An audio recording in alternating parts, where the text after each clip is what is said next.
In the closing years of the Sengoku era, Japan was consumed by a perpetual conflict.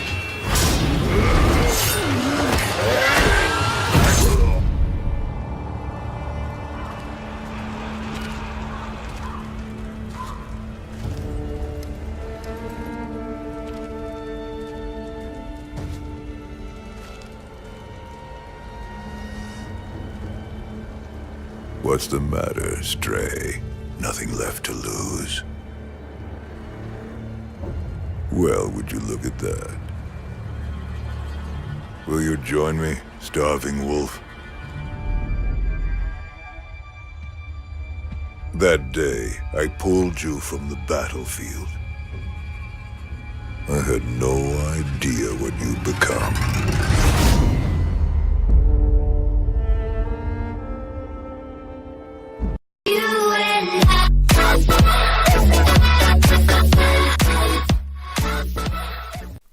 One of my favorite settings of all time, feudal Japan from around the 16th century, seems to be a perfect place for video games to explore. Some of my best memories of games come from those inspired by this age in history, and I'm always on the lookout for fresh experiences to sink my teeth into. We've had games like Mystical Ninja, Onimusha, Tenchu, Nioh, and many more.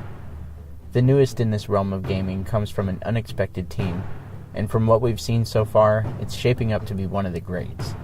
That game is Sekiro Shados Die Twice, from developer FromSoftware, which will be released on March 22nd of this year.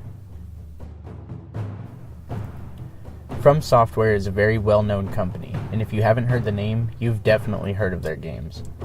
What some don't know is that long before they became the unstoppable force behind the Dark Souls series, they were creating games as early as 1994, their first game being King's Field.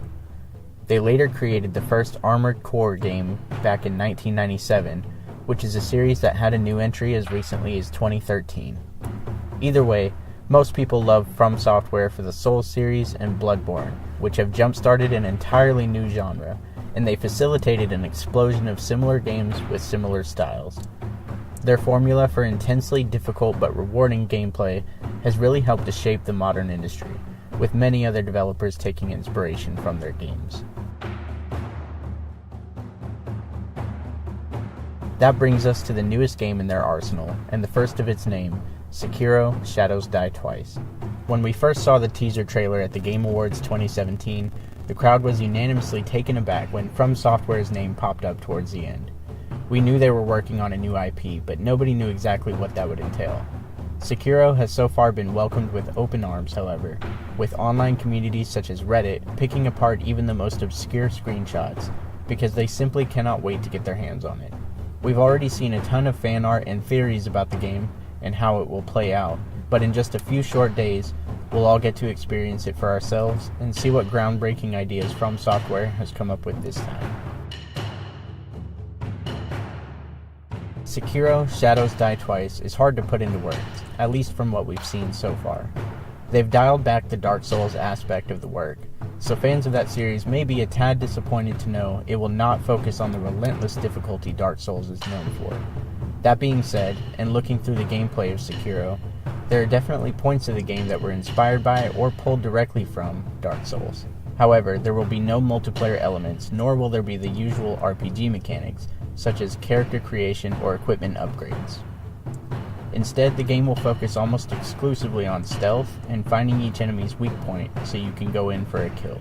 They'll have no health bars to shave down, so you'll have to be tactical by knocking them off their balance before they'll be open to a lethal strike. Being stealthy, while probably not required, will make your day easier, because as with most stealth games, stealth kills are quick and potent.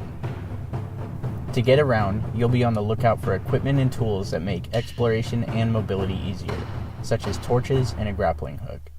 There's also a new death mechanic for the game, allowing you to revive yourself at the spot you died instead of a previous checkpoint, though reviving yourself in this way may come at some cost. Set in the 16th century Sengoku period of Japan, you play a shinobi who is after the rival, as they call him currently, who is a samurai representing the enemy Ashina clan. He has captured your lord, and your arm is removed during this abduction, which gives you the most alluring power yet. A prosthetic arm that can be modified to include different gadgets and weapons, such as the aforementioned grappling hook or an axe for breaking enemy shields. The sculptor who created your arm dubs you Sekiro, or the One-Armed Wolf. In what will undoubtedly be an incredible adventure, you'll set out to claim your revenge and save your lord, all with more style and grace than we've had from such a large game in quite a long time. There seems to be a trend coming up in the gaming world, and I for one am super excited. With Nioh 2, Ghost of Tsushima, and of course, Sekiro, we've got plenty of games coming that will explore the early ages of Japan.